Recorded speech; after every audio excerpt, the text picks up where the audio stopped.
What's going on, Jerome's? Happy Friday, and we love going through as many mock drafts as possible from different angles and a whole diversity of thought and approaches to the draft. It's very important because not everyone's correct. Like even like the diehards, even like the former NFL GMs. I mean, they're former NFL GMs for a reason because they ass got fired, all that stuff. But Cynthia Frelund, NFL Network, so analytics expert, and she puts out these great mock drafts that are from an analytics perspective, and sometimes she gets flack because some of the picks are not in line with the consensus, but of course the consensus is the consensus. I mean, sometimes it's good to bring in an outside perspective, and also remember who your Vikings general manager is.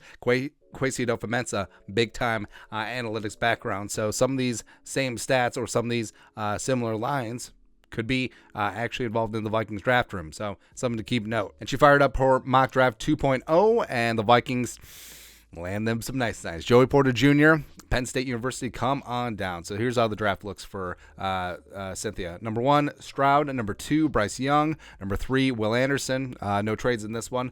So if the Cardinals stick and pick, yes, that makes sense. Even though, I don't know, how sold are you on Kyler? They've done it before. I mean, hell, Kyler did to Josh Rosen, new GM and everything. But Anthony Richardson at 4 to the Colts. I love it. Seahawks, Tyree Wilson, 5. So far, so standard. Now, Kalijah Cansey coming in from the Giants. Or from Pittsburgh to the Lions. By God, that's Cansey's meetings. So this one is the first, where in general, Cansey is seen as a mid to late first round pick, but Cansey coming in here had a great combine, great production as an interior pass rusher. The Lions need that a lot, and also she brings up a good point. Brad Holmes, formerly was with the Rams, had Aaron Donald. So he sees how that quick interior pass rush can really get after things. Also, it's crazy that Cansey is the first defensive tackle taken over Jalen Carter, but of course Carter does have some things going on with them. So the Raiders, who reportedly have Carter off their board, and then McDaniels is like, no, I don't know, but he goes to the Raiders. Will Levis to the Falcons. So this is a little bit of an aside, but fun fact, Levis threw the ball harder in 2022 than any quarterback in this draft class per computer vision, topping 58 miles per hour on a pass against Louisville in November. Yep. Skoronski going to the Bears. Van Ness going to the Eagles. Actually, I really love that fit a lot. He could fit anywhere in the front 7. Nolan Smith going to Tennessee. Now, Tennessee, a lot of people have them going offensive line, especially tackle. But, I mean, Nolan Smith, coming off that torn pec, he has a chance to be a very, very special edge rusher. Miles Murphy going to the Texans. And, yeah, I mean, they got Bryce Young at 2. A lot of people love going receiver at 12, but Miles Murphy has a chance to be a wrecker on that D'Amico Ryans defense. Paris Johnson Jr. going to the Jets. I love it. Witherspoon going to the Patriots. How's he fall that far? Bugs me. JSN going to the Packers. That sucks.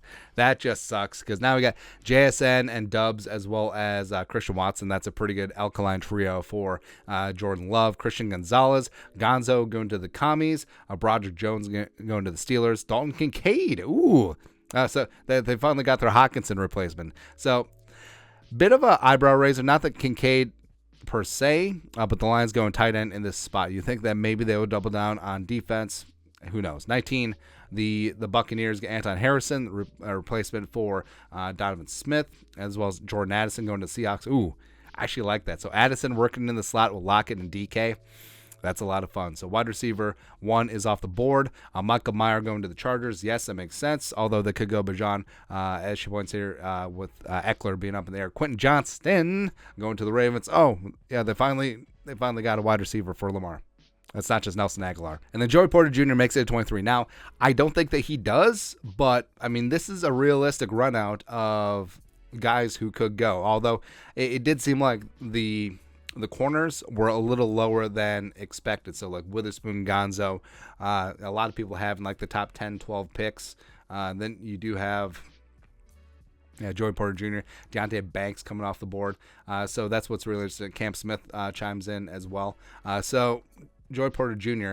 is still cornerback 3. This is what she wrote. Porter edged out the remaining receivers here by the slimmest win share margin. The Vikings need to shore up their pass defense, and Porter proved last season, allowed just 143 yards in 10 games. He can be a difference maker on the back end. Yes. All right, so his style of play on the outside, long, physical, outside the numbers cornerback.